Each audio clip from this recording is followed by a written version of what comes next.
Welcome to learn easy. प्राचीन भारत श्रृंखला का यह 15वां वीडियो है। आज के इस वीडियो में हम मौर्य प्रशासन की बात करेंगे। जैसा कि इसके पहले की वीडियो में हमने जो इसका पार्ट 14 था उसमें हमने अशोक की बात की थी। अशोक का जो भी शासनकाल था उसकी हमने महत्वपूर्ण जानकारी उस वीडियो में बताई थी। तो आज के वीडियो में हम जो पूरा मौर्य प्रशासन था, कैसे ऑपरेट होता था, इसको किस तरीके से ऑर्गेनाइज करते थे, इसकी जानकारी आज के इस वीडियो में दी जाएगी। और अगर आपने अभी तक हमारे चैनल को सब्सक्राइब नहीं किया है तो इसे ज़रूर सब्सक्राइब करें, जिससे इसके जो भी आगे आने वाले वीडियो हैं वो आपको आसानी से मिल सकें। अगर आप हमारे सभी वीडियो प्राप्त करना चाहते हैं तो फेसबुक पर लर्न इजी नाम का ग्रुप है, उसको ज्वाइन करके आप वहाँ से सारे वीडियो आसानी से प्राप्त कर सकते हैं। और संपूर्ण जानकारी के लिए आप इस वीडियो को लास्ट तक देखें और इसे लाइक ज़रूर करें। तो आइए बात करते हैं अपने टॉपिक की, मौर्य प्रशासन की। कैसा प्रशासन था, तो बात करते हैं अगर मौर्य शासन की। जो मौर्य काल था इसमें वे बहुत सी चीज़ें ऐसी हुई जो प्रथम बार प्रकाश में आई। जैसे जो राजतंत्र था जिसमें राजा को शक्तियाँ बहुत ही अधिक मात्रा में मिली हुई थी, साम्राज्य की जो भी शक्तियाँ थी वो राजा के पास थी। तो ऐसा जो शुरुआत हुई वो मौर्य काल से ही हुई। तो मौर्य काल एक बहुत ही महत्वपूर्ण काल था, शासन काल था भारत के दृष्टिकोण से। तो जो राजनीतिक एकता का जो पहला प्रदर्शन मिला वो मौर्य काल में ही मिला। तो आगे बात करेंगे हम कि जो राजनीतिक एकता, कैसे राजनीतिक एकता जो है मौर्य प्रशासन काल में थी, इससे हम आगे अवगत कराएंगे। तो जो मौर्य काल था इसमें राजतंत्रात्मक व्यवस्था बहुत मजबूत हो रही थी। जैसा कि हमने इसके पहले बताया कि जो राजतंत्रात्मक व्यवस्था थी वो मौर्य काल से ही शुरू मानी जाती है, जो मजबूती रूप से, जिसमें राजा को बहुत सारे अधिकार प्राप्त थे। तो ऐसी व्यवस्था मौर्य काल में ही थी। तो यहाँ स्पष्ट रूप से लिखा गया है कि मौर्य काल में राजतंत्रात्मक व्यवस्था बहुत मजबूत हो रही थी। राजा के पास ही समस्त शक्तियाँ और अधिकार थे। जो राजा था वो पूरे राज्य का सर्वे सर्वा होता था और उसके पास ही समस्त शक्तियाँ और अधिकार प्राप्त थे। इसके अलावा साम्राज्य में मुख्यमंत्री और पुरोहित, जो भी मौर्य काल में जो साम्राज्य था पूरा, उसमें जो मुख्यमंत्री और पुरोहितों की नियुक्ति होती थी, जो भी मुख्यमंत्री और पुरोहित की नियुक्ति होती थी, तो उनकी नियुक्ति से पहले उनके चरित्र को परखा जाता था और इस परीक्षण को उपधा परीक्षण कहा जाता था। अब बात करते हैं कि इसमें इम्पोर्टेंट क्या है। इसमें इम्पोर्टेंट उपधा परीक्षण है। क्वेश्चन ऐसे बनता है कि जो मौर्य काल में मुख्यमंत्री और पुरोहितों का चरित्र परीक्षण करते थे उसे क्या कहा जाता था, तो उस परीक्षण को उपधा परीक्षण कहा जाता था। या फिर इस तरह से पूछ सकते हैं कि उपधा परीक्षण के द्वारा मुख्यमंत्री और पुरोहितों का क्या, जो उनका कौन सा परीक्षण लिया जाता था, तो उपधा परीक्षण के द्वारा उनके चरित्र का परीक्षण किया जाता था कि वे साम्राज्य, जो मौर्य साम्राज्य है, उनके लिए लाभदायक है या नहीं है। तो इसका परीक्षण उपधा परीक्षण के द्वारा किया जाता था।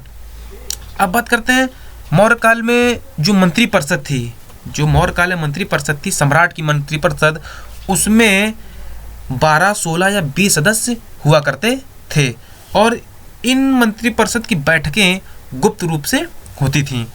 जो मौर्य काल था उसमें सम्राट की सहायता के लिए एक मंत्री परिषद था, क्योंकि एक अकेला सम्राट इतने सारी चीज़ों को नहीं देख सकता था। तो इस वजह से उसकी सहायता के लिए एक मंत्री परिषद की व्यवस्था थी जिसमें 12, 16 या फिर 20 सदस्य हुआ करते थे और इन सदस्यों की बैठकें गुप्त रूप से होती थीं।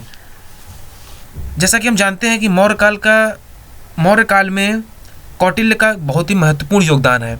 तो कौटिल्य की जो पुस्तक अर्थशास्त्र है उसमें जो सबसे शीर्ष का अधिकारी, जो सबसे बड़ा अधिकारी होता था उसे तीर्थ कहा जाता था। जो सबसे बड़ा अधिकारी होता था उसे तीर्थ कहा जाता था और इस तीर्थ का एक अन्य नाम महामात्र भी था। उन्हें तीर्थ भी कहा जाता था और महामात्र भी कहा जाता था। तो अब यहाँ से इम्पोर्टेंट क्या है, इस टॉपिक में इम्पोर्टेंट ये है कि जो मौर्य साम्राज्य था उसमें सबसे बड़ा अधिकारी कौन सा था, तो सबसे बड़ा अधिकारी तीर्थ या फिर महामात्र, जिसे महामात्र कहा जाता था। तीर्थ को ही महामात्र कहा जाता था। तो जो सबसे बड़ा अधिकारी था वह महामात्र था। अब जो मौर्य प्रशासन था वो बहुत ही बड़े क्षेत्र में फैला था, तो इस वजह से उसको कई प्रांतों में बांट दिया गया था। तो जो मौर्य काल था उसमें सबसे बड़ी प्रशासनिक इकाई के रूप में प्रांत था। जो प्रांत था वह सबसे बड़ा प्रशासनिक इकाई था। तो सबसे बड़ा प्रशासनिक इकाई क्या था? प्रांत था। अशोक ने अपने विशाल साम्राज्य, जो कि अफगानिस्तान से लगा करके कर्नाटक तक फैला था, तो इतने बड़े साम्राज्य को अशोक ने कई प्रांतों में बांट रखा था। तो मौर्य काल में जो प्रशासन था उसकी सबसे बड़ी इकाई कौन सी थी? प्रांत। मौर्य काल में प्रशासन सबसे बड़ी इकाई प्रांत थी और अशोक ने उनको 5 भागों में बांट रखा था। अशोक का जो काल था उसमें मौर्य प्रशासन में जो पूरा मौर्य साम्राज्य था वो 5 भागों में बटा था, जिन्हें प्रांत कहा गया। तो अशोक के समय प्रांतों की संख्या कितनी थी? 5 थी। इन प्रांतों को चक्र भी कहा जाता था। प्रांतों को ही चक्र के नाम से भी जाना जाता था। तो अशोक के समय में कितने प्रांत थे? अशोक के समय में 5 प्रांत थे। जैसा कि जानते हैं कि जो सबसे बड़ी इकाई थी वो प्रांत थी। तो प्रशासन की सबसे छोटी इकाई क्या थी? तो प्रशासन की जो थी सबसे छोटी इकाई वह ग्राम थी। प्रशासन की सबसे छोटी इकाई ग्राम थी और जो ये गांव था उसके मुखिया को ग्रामिक कहा जाता था। जो ग्राम था उसका जो मुखिया था वो ग्रामिक कहलाता था। मेगास्थनीज के अनुसार नगर का प्रशासन 30 सदस्यों का मंडल करता था। जो मौर्य काल में जो नगर थे उनका प्रशासन 30 सदस्यों का एक मंडल करता था और ऐसा मेगास्थनीज ने बताया है। अब आगे बात करते हैं सैन्य प्रबंधन की कि कैसा सैन्य प्रबंधन था। तो चंद्रगुप्त की सेना में लगभग 6 लाख पैदल सैनिक, 50,000 घुड़सवार, 9,000 हाथी एवं रथ थे। तो यहाँ से ये स्पष्ट होता है कि जो मौर्य काल था उसमें जो सैन्य व्यवस्था थी ये बहुत ही बड़ी सैन्य व्यवस्था थी। जैसा कि यहाँ पर लिखा हुआ है कि जो चंद्रगुप्त थे उनकी सेना में लगभग 6 लाख पैदल सैनिक थे, 50,000 घुड़सवार थे और 9,000 हाथी एवं रथ थे, जिससे स्पष्ट होता है कि वहाँ की जो उस समय की जो सेना थी वो बहुत ही बड़ी सेना और बहुत ही विशाल सेना थी। आगे बात करते हैं न्याय व्यवस्था की। मौर्य काल में कैसी न्याय व्यवस्था थी? तो मौर्य काल में राजा ही सबसे बड़ा हर चीज़ का सर्वे सर्वा था और उसी के पास सारी शक्तियाँ थी। तो जो सबसे बड़ा न्यायाधीश था वह सम्राट होता था। ऐसे निर्णय जो न्यायालय में नहीं स्पष्ट हो पाते थे, उनका निर्णय नहीं हो पाता था, तो उनका निर्णय सम्राट करता था। तो न्याय व्यवस्था के अनुसार साम्राज्य का सबसे बड़ा न्यायाधीश सम्राट होता था। उसके अलावा जो न्यायालय थे उस समय के जो न्यायालय थे वो 2 भागों में विभाजित थे। ये कौन कौन से थे? धर्मस्थी न्यायालय और कंटक शोधन न्यायालय। ये 2 न्यायालय थे। इनका नाम उस समय के अनुसार रखा गया है। पहला है धर्मस्थी न्यायालय, दूसरा है कंटक शोधन न्यायालय। धर्मस्थी न्यायालय का जो स्वरूप था वह दीवानी अदालतों के जैसा था। जो आजकल की दीवानी अदालतें हैं, जैसा कि हम जानते हैं 2 प्रकार की होती हैं, दीवानी अदालत और फौजदारी। तो जो धर्मस्थी न्यायालय था वह दीवानी अदालतों के जैसा था और इसमें 3 धार्मिक अमात्य मिलकर न्याय करते थे। जो धर्मस्थी न्यायालय था उसमें जो न्याय करता था वो कौन था? तो धर्मस्थी न्यायालय में 3 धार्मिक अमात्य मिलकर न्याय करते थे और इनका जो स्वरूप है वो आज की दीवानी अदालतों के जैसा था। नेक्स्ट है हमारा कंटक शोधन न्यायालय। जो कंटक शोधन न्यायालय थी वह फौजदारी न्यायालय के जैसे थी। जो आज के समय में हमारी फौजदारी न्यायालय होती हैं उसी के अनुसार उस समय कंटक शोधन न्यायालय होती थी। नेक्स्ट है गुप्तचर विभाग। जो मौर्य काल का जो गुप्तचर विभाग था वो कैसे कार्य करता था इसकी जानकारी दी गई है। तो गुप्तचर विभाग, इस विभाग को उस समय महामात्यापसर्प के नाम से जाना जाता था। ये एक वर्ड है, ये वर्ड इम्पोर्टेंट है कि मौर्य काल में गुप्तचर विभाग को किस नाम से जाना जाता था। तो मौर्य काल में जो गुप्तचर विभाग था उसे महामात्यापसर्प के नाम से जाना जाता था। ये गुप्तचर विभाग था। आगे बात करते हैं, जो गुप्तचर था, जो गुप्तचर में काम करने वाले लोग थे, उन्हें गूढ़ पुरुष कहा जाता था, और ऐसा कौटिल्य की जो पुस्तक थी अर्थशास्त्र, उसमें कहा गया है। तो जो कौटिल्य थे, उनकी पुस्तक अर्थशास्त्र में गुप्तचरों को गूढ़ पुरुष कहा गया है। मौर्य काल में दो तरह के गुप्तचर कार्य करते थे, संस्था तथा संचार। ये दो टाइप के गुप्तचर थे। कौन कौन से? संस्था और संचार। जो संस्था गुप्तचर थे वे एक ही स्थान पर रुक कर कार्य करते थे। ये दो टाइप के जो थे, संस्था और संचार, जिसमें संस्था गुप्तचर एक ही स्थान पर रुक कर कार्य करते थे और संचार गुप्तचर एक स्थान से दूसरे स्थान पर भ्रमण करके कार्य करते थे। तो ये दो टाइप हो गए, संचार गुप्तचर भ्रमण करते थे और संस्था गुप्तचर एक ही स्थान पर रुककर कार्य करते थे। आगे बात करते हैं मौर्य काल की सामाजिक स्थिति की, कि कैसी सामाजिक स्थिति मौर्य काल में थी। मौर्य काल की सामाजिक स्थिति का वर्णन अर्थशास्त्र और इंडिका नामक ग्रंथों तथा अशोक के अभिलेखों से मिलती है। मौर्य काल में जो सबसे ज़्यादा, मौर्य काल का जो सबसे ज़्यादा वर्णन है वो अर्थशास्त्र में ही है, और उसके अलावा जो अशोक थे उन्होंने अपना वर्णन, सारा वर्णन अभिलेखों के माध्यम से किया है। तो जो मौर्य काल की सामाजिक स्थिति है वो हमें अर्थशास्त्र, अशोक के अभिलेखों और एक इंडिका नाम का ग्रंथ है, यहाँ से पूरी सामाजिक स्थिति स्पष्ट रूप से प्राप्त होती है। मेगास्थनीज ने भारतीय समाज को 7 विभागों में विभाजित किया था। जो उस समय मेगास्थनीज थे उन्होंने भारतीय समाज को 7 भागों में विभाजित किया। ये कौन कौन से भाग थे?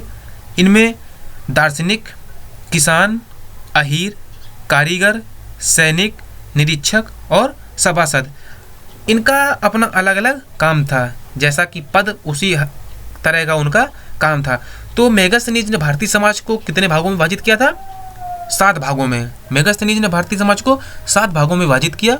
दार्शनिक, किसान, अहीर, कारीगर, सैनिक, निरीक्षक और सभासद, ये 7 टाइप में उन्होंने भारतीय समाज को विभाजित किया। अर्थशास्त्र में अब जैसा कि जो 7 भागों में विभाजित किया है, उसके अलावा बात करें हम अर्थशास्त्र की, तो उसमें शूद्रों को आर्य कहा गया है। जो उस समय जो शूद्र थे उनको अर्थशास्त्र में क्या कहा गया? आर्य कहा गया। तो एक छोटा सा क्वेश्चन यहाँ पर बनता है जो कि इम्पॉर्टेंट भी हो सकता है, कि अर्थशास्त्र में शूद्रों को क्या कहा जाता था? अर्थशास्त्र में शूद्रों को आर्य कहा जाता था। शूद्रों को भी सेना में भर्ती होने तथा संपत्ति रखने का अधिकार था।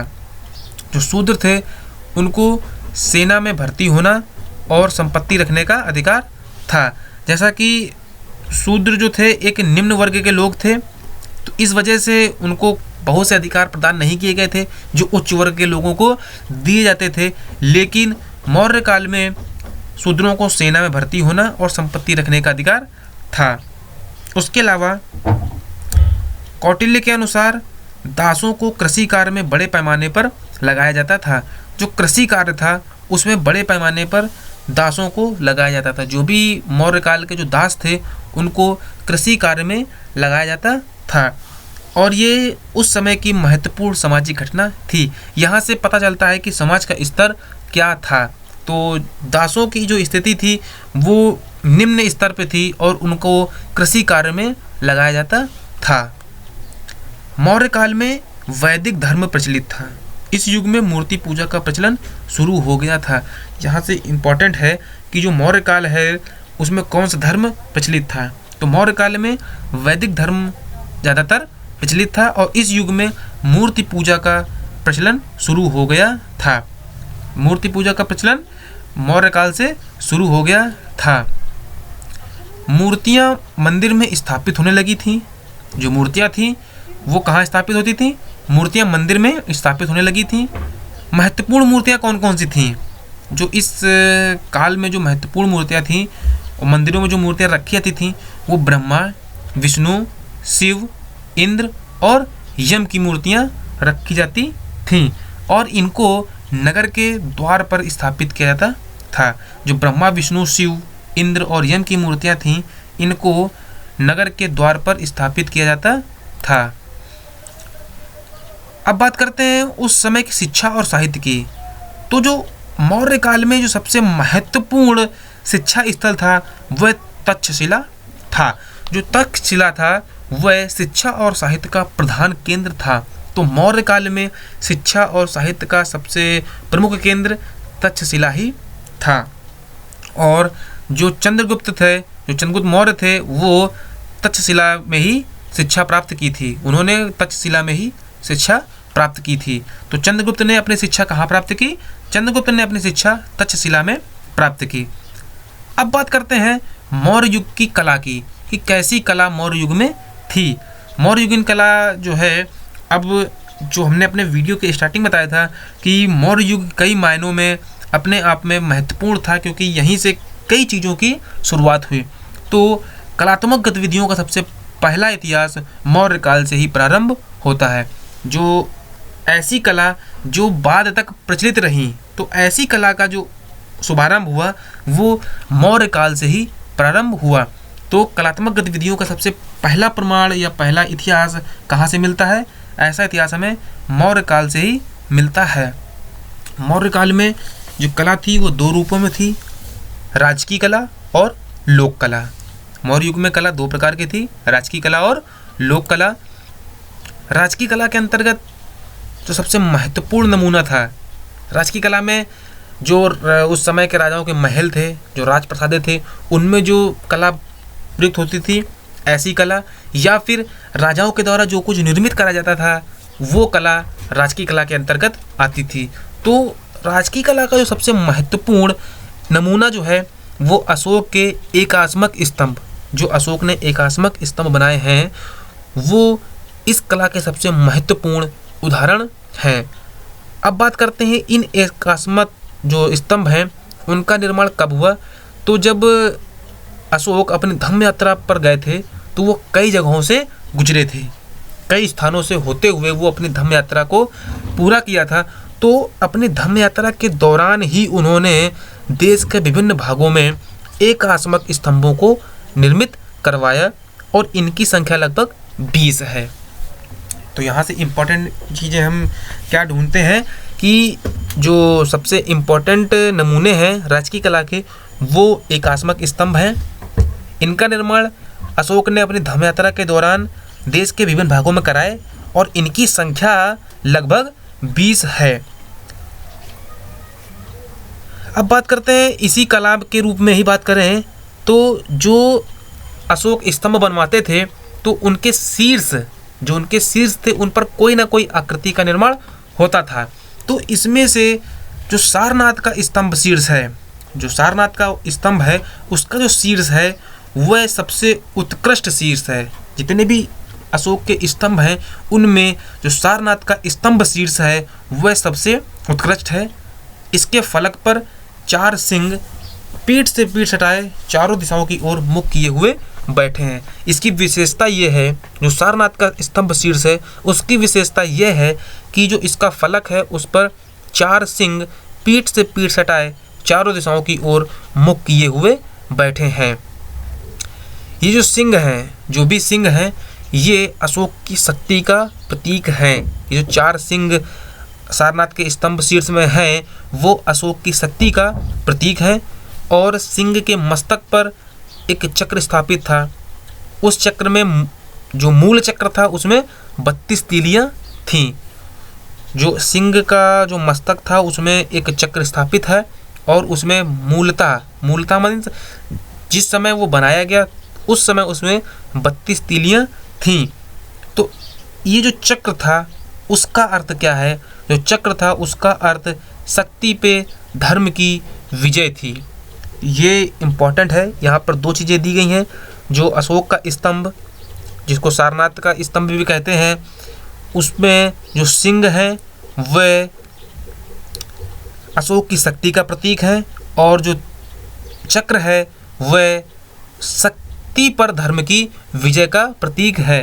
तो यहाँ पर ये 2 चीज़ें बहुत ही ध्यान रखने वाली चीज़ है। जो चक्र है वो शक्ति पे धर्म की विजय का प्रतीक है और जो सिंह है वह अशोक की शक्ति का प्रतीक है। इसके अलावा जो स्तंभ है उसमें 4 पशु, हाथी, घोड़ा, बैल और सिंह अंकित हैं। ये अलग से अंकित हैं। इनमें जो हाथी है वो बुद्ध के जो जब बुद्ध अपनी माँ के गर्भ में थे उसको दर्शाता है। जो हाथी है वो बुद्ध के गर्भस्थ होने का, बैल उनके जन्म का, घोड़ा उनके गृह त्याग का और जो सिंह है वो उनकी सार्वभौम सत्ता का प्रतीक है। जो उनकी ख्याति दूर दूर तक फैली थी वो उसका जो प्रतीक चिन्ह है वो सिंह है। तो यहाँ पर इम्पॉर्टेंट ये चीज़ है कि कौन सा पशु किस लिए प्रसिद्ध है। तो हाथी जब वो अपनी माता के गर्भ में थे उसका प्रतीक है, घोड़ा उनके गृह त्याग का प्रतीक है, जो बैल है वो उनके जन्म का प्रतीक है और जो सिंह है वो उनकी ख्याति के लिए, जो उनकी सार्वभौम जो पूरी पृथ्वी में उनकी जो ख्याति है उसके लिए प्रसिद्ध है, ये उनका प्रतीक है। इसके अलावा अशोक ने स्तूप निर्माण परंपरा को प्रोत्साहित किया। जो स्तूप बनाने की जो परंपरा थी उसको प्रोत्साहन अशोक ने ही दिया और सबसे अधिक जो स्तूप बनवाए वो अशोक ने ही बनवाए। अशोक ने लगभग 84,000 स्तूपों का निर्माण कराया। ऐसा वर्णन बौद्ध ग्रंथों में मिलता है। जो बौद्ध ग्रंथ हैं उनमें ही अशोक के 84,000 स्तूप निर्माण का वर्णन किया गया है और स्तूप निर्माण प्रक्रिया अशोक ने ही प्रारंभ की। इसके अलावा जो मौर्य काल में स्तूप बने वो ईंटों के बने हुए थे। मौर्य काल में जितने भी स्तूप बनाए गए हैं वो ईंटों के बने हुए हैं। सांची का स्तूप, बरहुत स्तूप और सारनाथ का स्तूप का निर्माण अशोक ने ही करवाया। जो महत्वपूर्ण सांची का स्तूप है, बरहुत स्तूप है और सारनाथ का स्तूप है, इसका निर्माण अशोक ने ही करवाया। अशोक के बाद कोई योग्य शासक न होने के कारण मौर्य साम्राज्य का पतन हो गया। जैसा कि हम जानते हैं कि अशोक बहुत ही जो शासक थे वो बहुत ही प्रतापी शासक थे। इनके बाद कोई भी शासक योग्य नहीं था। इस वजह से जो मौर्य साम्राज्य था उसका पतन हो गया। तो साथियों, आज की इस वीडियो में मौर्य प्रशासन से रिलेटेड जो भी इम्पोर्टेंट चीज़ें थी और जो परीक्षा की दृष्टि से महत्वपूर्ण थी उनको यहाँ पर बताया गया। और अगर आपको ये वीडियो अच्छा लगे तो इसे लाइक ज़रूर कीजिएगा। इस वीडियो को आप लाइक ज़रूर कीजिएगा और अगर आपने अभी तक चैनल को सब्सक्राइब नहीं किया तो उसे ज़रूर सब्सक्राइब कर लीजिएगा, जिससे आपको इसके अपडेटेड वीडियो आसानी से मिलते रहें। लेकिन यहाँ पर जो महत्वपूर्ण बात है वो है कि आप इस वीडियो को अगर अच्छा लगे तो इसे लाइक ज़रूर कीजिएगा। वीडियो देखने के लिए आपका बहुत बहुत धन्यवाद।